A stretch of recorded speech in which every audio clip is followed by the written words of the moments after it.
رحل جمال من المنتخب الجزائري بعد أن جعل فترته هي الأفضل من بين مدربي الخضر على الأغلب.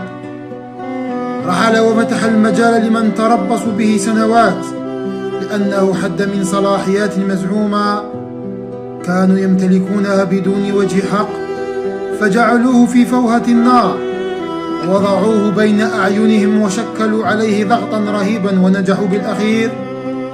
رحل جمال وأعاد لبعض أشباه الإعلاميين فرصة السفر مع المنتخب بنفس الطائرة والرجوع معهم أيضا في شاكلة مخيم كشفي. رحل وترك الطريق للبعض من أجل تلفيق القصص على بعض اللاعبين وتصويرهم بأبشع صورة. رحل من كان يحميهم ويدافع عنهم في وجه تلك البلاطوهات التي لا تعرف من كرة القدم سوى أنها مدورة. رحل جمال، رحل الذي كانوا يستفزونه عمدا بعدم تهيئة الملاعب ويخرج هو عوض المختصين للمراقبة، وعند التحدث يتهمونه بالتحجج. رحل ولب رغبتهم بعدما كانوا يتركون هواتفهم بشكل عمدي في الندوات الصحفية حتى يبدي لهم ردة فعل ويدخلوه في نقاشات يتهموه بها في الأخير. رحل الرجل الذي كانوا يسربون تشكيلته قبل الموعد في حركة تافهة ورخيصة زعزعوا بها بيت الخضر.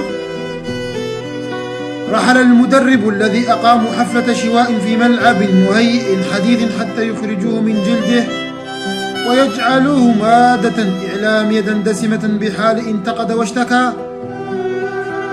رحل بالماضي، رحل الذي لم يكن وفق هواهم ولم يجعل نفسه لعبة بأيديهم كما حدث مع من قبله.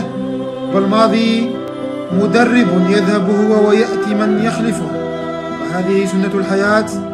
لكن الذي أريد إيصاله للبعض بأن نكسة الخضر تآمر عليها من داخل الفاف ولا يملك بالماضي من مسؤوليتها سوى جزءا صغيرا فقط وقع فيه نتيجة الضغوطات الممارسة والتي لا يتحملها أي شخص.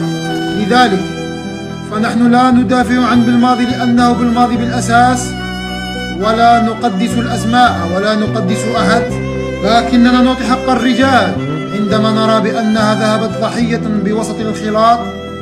وإن كان للرجل أغلاط فتلك بديهية، لكن أغلاطهم هم أكبر وأجل، وسيتضح ذلك قريبا جدا.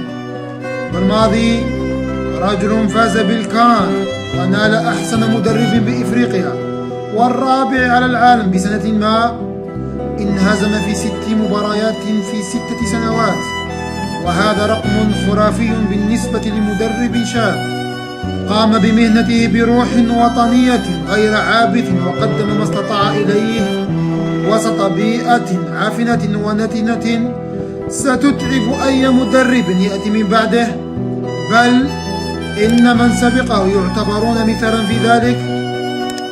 شكرا لك يا رجل لأيام فرحنا بها ولو بجلد مدمر، والقادم أحلى إن شاء الله.